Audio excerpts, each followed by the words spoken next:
Hello everyone, I'm Charan and my roll number is 19EC01030. Today we will be performing an experiment which is completely based on convolution. So let's move into the experiment.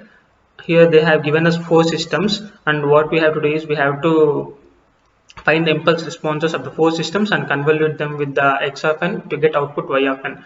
So the first system given is y of n is equal to 1 by 3 into x of n plus x of n minus 1 plus x of n minus 2. So in order to find impulse response, we have to replace x of n with delta of n, and then we will be getting h of n is equal to 1 by 3 into delta of n plus delta of n minus 1 plus delta of n minus 2. Delta of n is nothing but impulse response of n. So we know that delta of n is equal to 1 at n equal to 0 and 0 at all other values. So finally we'll be getting h of n as 1 by 3 at 0 at n equal to 0, 1 and 2 and 0 at all other values.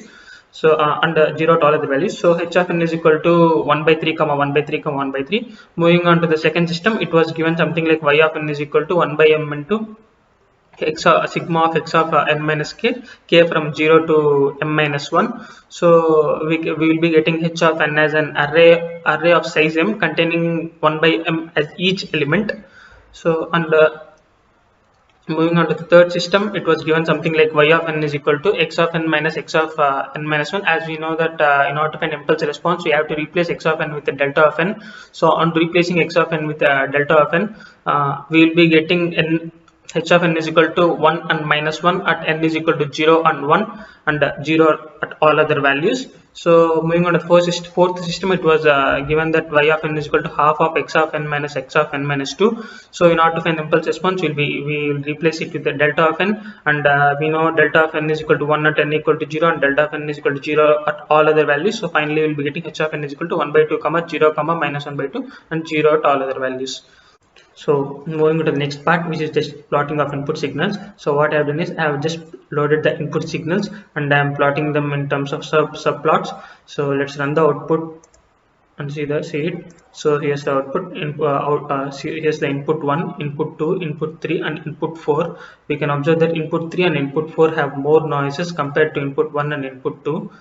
So moving on to the next one, which is convolution block. So I have written a code for convolution in a function block such that this function block can be called from other main blocks, so that convolution can be executed easily. Generally, we know the main formula for convolution nothing but y of n is equal to sigma of x of k into h of n minus k, where h of n minus k is impulse response, k from minus infinity to infinity. So instead of writing sigma, I have just written a of n is equal to a of n plus x of k into h of n minus k plus 1 in a for loop where h represents the impulse response and x represents the input signal. So I'm taking two parameters, which is nothing but x, which is the input signal, and h, which is the impulse response, which vary from system to system. So coming into the first system, here I have just loaded the input signals, and we have already discussed the impulse response of this first system, which is nothing but 1 by 3, 1 by 3, 1 by 3, and I have called the convolution block, which is already being discussed before for the 4 times for the 4 different input signals, and I'm plotting the input and output signals after being convolved. So let's run it and see the output. So I have plotted first and second signal, that is xb2 and x2 in the first figure, and x3 and x4 in the second figure. So here's the input x3 signal and output after being convolved with the first system.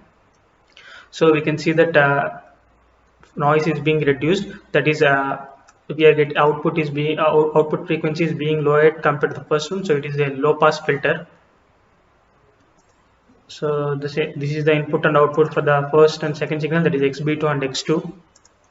And moving to the second system, here the same thing, loading the input signals, and we have already discussed the impulse response of the system before, and I'm calling the convolve function block, which is discussed before, and I'm plotting the input and output signals. So here they're asking us the m value. Let's give m value as 25. So we can see the input and output signals for the x3 and x4 inputs. So we can see that frequency is being reduced, so it is again a low pass filter, that is noise is being decreased, so it is a low pass filter. And it is also a moving average system. X1 and system 1 and system 2 are moving average systems.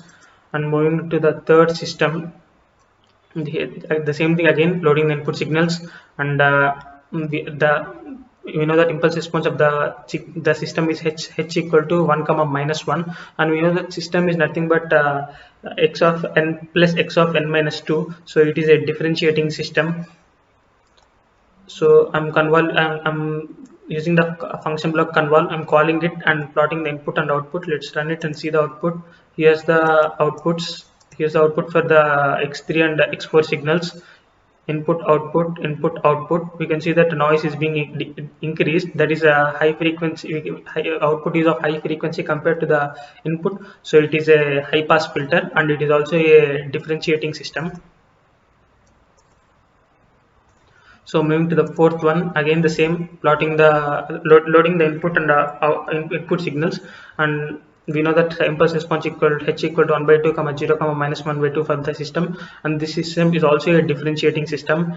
So let's run it and see the output. So here's the output. This is the input for the x3 signal, output for it after being convoluted, input for x4 signal, and output for it. We can see that again noise is being increased, that is it is a high pass filter, as output is of high frequency compared to the input. This frequency is being increased, so it is a high pass filter, and it is also a differentiating system.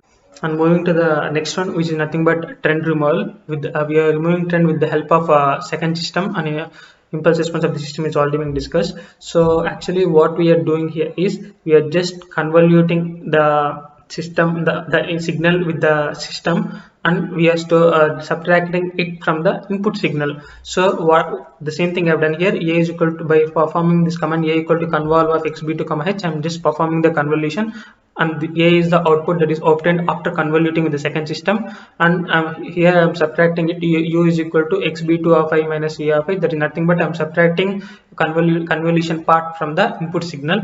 By this I'll be removing the trend. So I'm plotting here, I have used plot commands here. So let's run and see the output. So first let's give the input value of him, that is, so let's give it as 150. So 150, I can observe the better results. So here's the output coming. This is the input, and this is the trend line for the input, and we can see the trend line is being removed after performing the operation. So this is the output. So coming to the properties of discrete systems, here are the properties. Memory or memoryless, also known as static or dynamic, invertible or non-invertible, causal or non-causal, stable or unstable, time invariant or variant, linear or non-linear.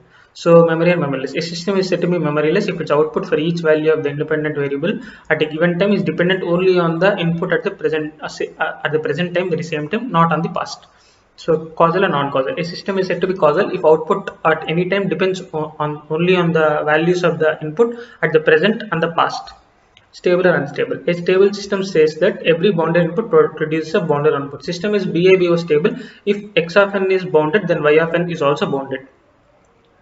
So time invariant or variant. If input and output characteristics doesn't change with time, then it is a time invariant system. Invertible, non-invertible. A system is said to be invertible if distinct inputs lead to distinct outputs. And linear or non-linear. A system is linear if it obeys superposition principle. Nothing but a system is linear if t into a1 x1 plus a2 x2 is equal to a1 into t of x1n plus a2 into t of x2n. So here are my observations after calculations. So system 1 is a memory system, causal and stable. System 2 is memory, invertible, causal, stable. System 3 is memory, causal, stable. And system 4 is also memory, causal, stable. So these are my observations on the systems. So this ends the session. Hope everyone understood.